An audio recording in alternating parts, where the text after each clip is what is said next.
ready? So why a Chase bank account, or why Bank of America bank account for business? I think Bank of America serves its purpose. Like, if you got great credit, Bank of America is a great place to go get like auto loans and some business credit cards. But when it comes to, you know, running your day-to-day business and your operating accounts and wires and money coming in and, you know, banks protecting you, Chase hand down. I think Chase is one of the best banks because they all around the country for the most part, and they have a really good infrastructure. Okay.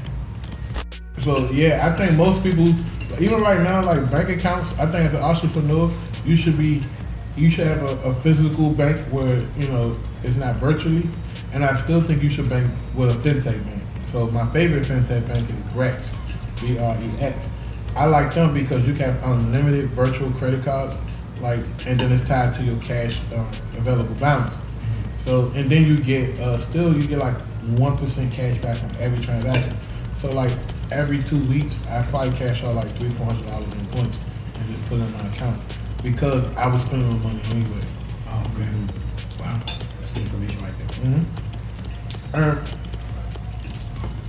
You have unlimited spend on your card, so you know, like example, Chase, they can give you a debit card. So if you're doing a lot of transactions, they may lock that card and they may have to call you for verification. But Brex, you can spend as much as you want or set limits. Let's say, for example, you got an employee you just want to give them a card so they can use it. You can put a $500 limit on a $1,000 limit and they can't go over it. So yeah, that's why I think most people gotta have multiple different bank accounts. And then when it comes to like credit cards, I think that the local banks is way more superior, like Chase. Obviously, you got Amex. Amex is great. It's a charge card. The issue with that is you gotta pay it off every 30 days. But like, you know, the Chase, you can carry a balance on it. Right. Now, I wouldn't carry a big balance, you know what I mean? Because if you go over 30% utilization, it kind of messes up the credit score. Oh, okay. I didn't know. Quick question. Are you still struggling with finding good quality employees in your business? Have you ever thought about just outsourcing some of this stuff? Well, listen, I got a program called VA Mastery that helped thousands of people so far. And I'm telling you, we can show you exactly how to hire, train, manage, and find the best remote employees that can come into your business and increase productivity while you as the owner can focus on increasing profit and revenue. If that's something that interests you, click the link and I guarantee you it'll be something that we can help you with. As far as business, would you recommend a Chase business card or an American Express business card, and why? They both have their own purposes, but for my everyday spending, I would go with the Amex. Just because Amex, they have so many different reward points, and it's just an overall good quality card. And then if you continue to spend and you continue to pay back, they would let your credit usage get a little higher, where they'll allow you to, you know, charge $50,000-$60,000 a month instead of $30,000-$40,000 because they see that you're a good spender. Chase is good too, but like I said, they're not going to give you a no preset spending like an Amex. So if you're doing a lot of volume, you know, in your business, especially like if you're doing ecomm stores and stuff, and you're doing a lot of charges, you may be, you know, stuck at $15,000-$20,000 worth of credit. Well, like Amex, you can just open up another Amex. They give you another no preset spending account. You do multiple cards at least. Yeah, you can do multiple cards. Like even the American Express, the purple one, the plum card. You got 60 days to pay the balance off instead of 30. So like that's a better card for ecom than the platinum cards we got because it's a 60-day housing payback in 60 days. in 60 days. Okay. And they have I think like a 1.5% cash back. So every time you swipe the card, they still give you that 1.5% cash back. Okay. So how y'all? I know y'all moved to Texas. How y'all digging Texas, man? What was that? How you digging Texas? Like, what's the biggest difference you see here? it's a bigger market, a lot more opportunity, cheaper houses. So, like compared to here, it's not as easy to find houses like single family houses at least, right? For $150,000 or $200,000. You know what I mean? Out here, it's more, $350,000 Right. up. So it's a harder city to scale. But like, what made y'all like say, you know what, I'm gonna go to Texas? We've lived there a few times. Also, it's like, what is it? I think it's like one of the top 10 biggest cities in the U.S. Cheap housing, the opportunity. I like how every area is very different. So you go to like the north side, and then you feel like you're in Mexico or something. Wow. And then I don't know. Every area is just so different. It's different. Yeah, culture's different. people are awesome people. Yeah. Southern hospitality, and then you got the food. I mean, we're eating here. The food is Yeah, I good. mean, food is life. Food is like- out there in Texas. Like, what is like more Mexican type dishes, or they got a little bit of everything? A little bit of everything for sure. I believe Houston's a melting pot. It's got a lot of the Spanish side, but it's everything. You can find a little bit of everything around the whole entire city. You got the sushi spots. You got the Mexican spots. You got sushi Latino. There's a Latino sushi spot. Oh I man, mean, that's how much of a melting pot it is. You're gonna find Latino sushi bar. I remember when I flew into Houston, I flew into the wrong airport. Like I flew in at the bottom of Houston, and then where I had to go was over at the top, and it was an hour drive from one airport to the next, and we were still in Houston. I was like, hour drive, and we're still in Houston. Yeah. I said, man, this place is huge. So, I think if you were young, what would you tell someone your age? Would you tell them to pack up and go to a new city to create new opportunities? Well, here's the thing, right?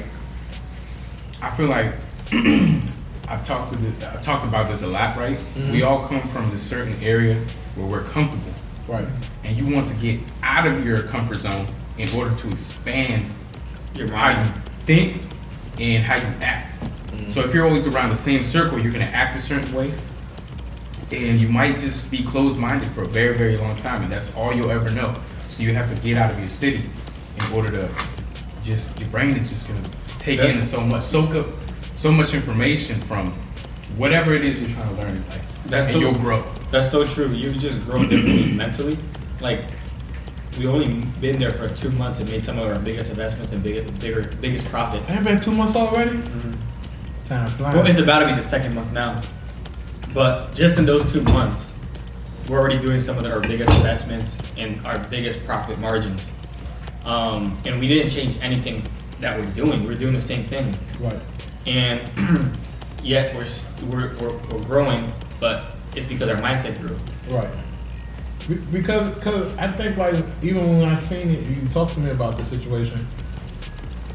Not too many people would put their chips on the table like the way you did with that investment and feel good about it, and turn around and make their money back in a month. Like, I'm not saying that's typical, but that's very like old. You know what I mean?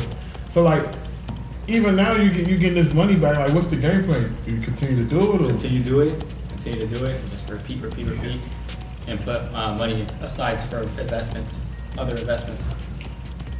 because this money, not to bring up business, this money was like from money you guys had put up, saved. That's the thing, like, because when most people get their first taste of money, we talked about this a long time ago. They don't save. Like, what made you guys say, you know what, we ain't spending none of this money, Well, we gonna save? Here's the thing: I can't say we didn't spend money, We definitely but spent a when we lot. spent the money, we spent it on more. It wasn't. How can I say this? It wasn't on. Maybe I need this materialistic things. Right. I need that. I need that. We spent it on adventures. Right. We went out of the state, Which helped our mindset grow, for sure.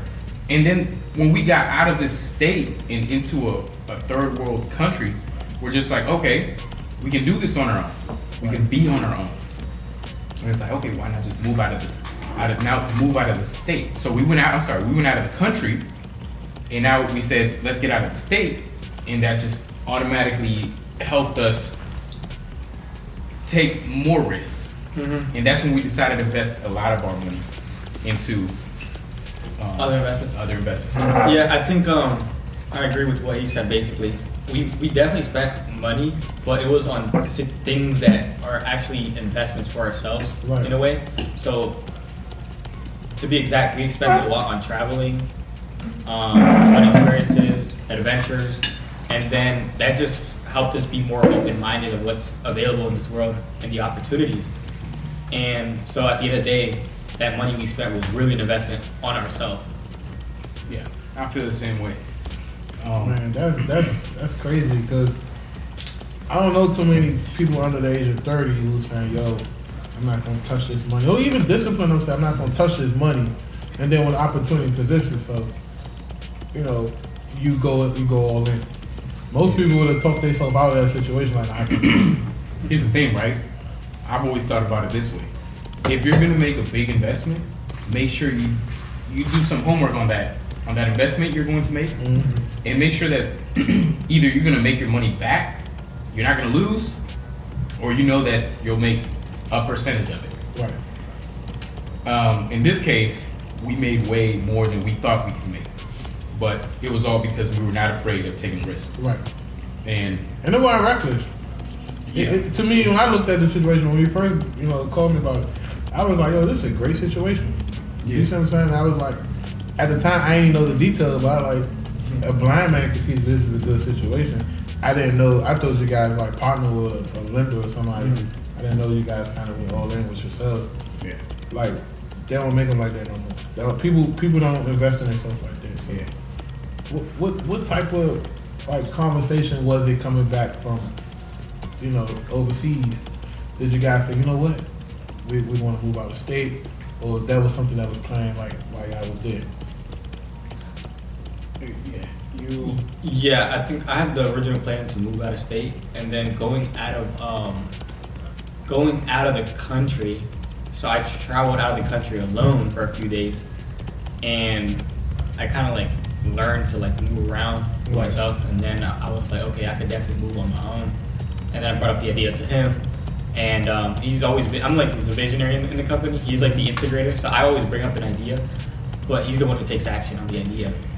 So usually I bring up a lot of ideas, and then I really don't take action, and then usually he's the one to take action on the idea. So Yeah, so in this situation, we saw growth in that city, and in that state, Texas. I mean, it's a place that's growing, and so we told ourselves, hey, let's just go to a city where it's still growing. It's not like DC where it already, Right. it's almost at its cap. I mean, there's people still investing in the area, but I mean, look at it, it's completely renovated. The whole Right. city is like almost up there. And so it's hard to get properties that are still, need some work or need some love. Right. So no, not Texas. Texas is so big; it has so many opportunities. So that's when you go ahead and just say, "Hey, let's just jump into this field, this area." So for 2022, like I know we only in February, but like, what's the big play? Like, I know you're investing and there's something else, or you just stick to the plan. I'll answer that first. I mean, we're a team, but I feel like the biggest thing that's playing in my mind right now is now buying land, but developing on it. Doing our own development. Yeah. And I believe that for both of us, that would be the biggest thing ever, because we're gonna skip fix and flips. Yeah. yeah, we want to get straight I've to the done- development projects. Look, I've done dozens of fix and flips, and I'm telling you, there's nothing pretty about it. Because you're going in and you're fixing stuff that nobody's seen behind the wall for 10, 20 years, and you miss things. But when you do ground up construction, everything is Brand done new. by you, is brand new. And even if you could put yourself in a situation where most of ground up construction you can keep, like building duplexes and things of that sort, and just keep your equity in there, man, by the time you guys turn like 35, you're gonna be set. Yeah, I think that I agree. That's definitely like a plan, doing some development deals at the end of this year, or at least starting it. So Yeah. So how is it working with each other as brothers? You guys gonna fight? I think in the beginning it was difficult to figure out each other's roles and see what we're good at. And I think it's like that for probably everybody that I've spoke with, right? Because our situation was a little different. I kind of started the business and built everything while he was investing into the company and funding the company. and then he came in later to learn the systems and processes. So it was very difficult to try to manage the company now and try to teach someone Right. how to manage the company. And I didn't have the systems and processes ready to do so. So definitely in the beginning it's very, very difficult. I spoke to a lot of people and it's the same way. And then our situation was different, which made it super hard because you gotta just figure each other out and see, okay, you lack in this, I lack in this, you're stronger in this, I'm stronger in that, and then help each other and bounce off ideas of that. Like recently, I think we really figured out that I am the visionary in the company and he is the integrator in the company, and then we were able to figure out and work with each other that way, you know? Right. And then, you know, figure out each other's strengths and weaknesses in the company. Like, hey, I'm better at this. And then I recently learned something in churches. They taught me, it was a church ministry that I went to, business ministry that I went to. It talks about, you know, using your time wisely as far as what energizes you, right? And what depletes your energy. So figure out what feeds you energy, a task, right, in business, that you're, whatever industry you're in, and then use that and keep doing it. And whatever takes away energy from your day-to-day task, you delegate that to somebody else. Because there's somebody might like doing, you know, for example, cold calling or. I don't know if I would like them cold. What's up with it? It's Antoine Campbell. Hey, listen. If your credit is less than 700 and you still don't know how to get it past 700, or you just got trouble credit, or you just made a few bad decisions, I want you to click the link below so you can learn how to improve your credit and we can take care of your credit. Or, for example, let's just, we just put an example, like let's just say somebody doesn't like cooking. Right. But this person loves cooking and Right. they get happy from cooking. So this person can go ahead and, you could hire this person to go ahead and take over that task. Right. And that makes them happy. Doesn't make me happy, but it makes them happy. So they enjoy what they do, and you delegate those tasks. I never even heard of like business ministry. Like now, I've been listening to this guy named Myron Golden. He's like a really big like coach marketing guy, teaching marketing, and most of his teaching is based on biblical principles. And it started for me. I'm listening to him, it's making sense. So I never really had a whole ministry that was focusing on business. Like talk about that a little bit. Here's the thing, right? I read a lot of books, right? And especially like Think and Grow Rich, Outwitting the Devil. All these things that they talk about in these books is in the original Bible. Right. Like they literally took out the words and created it for the new generation to understand it into these books. So everything was already written in that book. Everything you need to know is already in the Holy Bible. They're just creating other books like Think and Grow Rich based off of the Bible. Right. So and explain in terms that people understood it during them times. I see what you're saying. Yeah, absolutely. Yeah, because I've been going to church recently a lot, and then I've noticed a lot of these things that they're talking about, these quotes and everything, I've read it on these, you know, other books. So yeah, it's very interesting. Yeah. So what made you pick like the church you currently at? That's a good question. Good question. Well, I invited. I actually saw a lot of posts, and I liked what he was preaching about. And then when we moved to Houston, Cause he's like a prosperity preacher, right? not exactly. So he doesn't claim he's a prosperity preacher.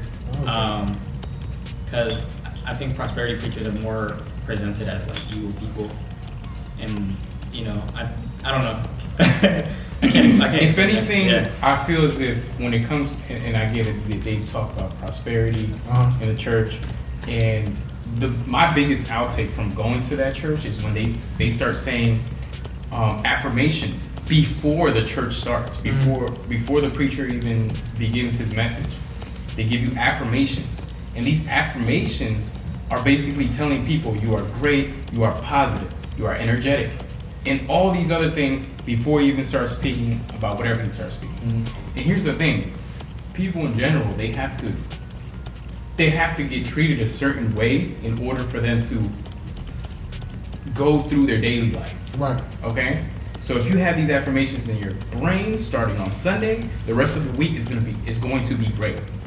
And then not every day does he talk about prosperity. So there'll be days where he speaks about, okay, you're wrong for doing this, but you're gonna have to keep going in the right path. and then from there you're gonna go ahead and do this. But it's not always about prosperity. Right. But it'll feel that way because you're so enlightened by the message, and that's how I feel about the preacher. Pastor. Man, that's good, man. That's a good conversation. We gotta do this stuff more. And maybe next time I come to Houston, you can find some food, man. I tell you, I like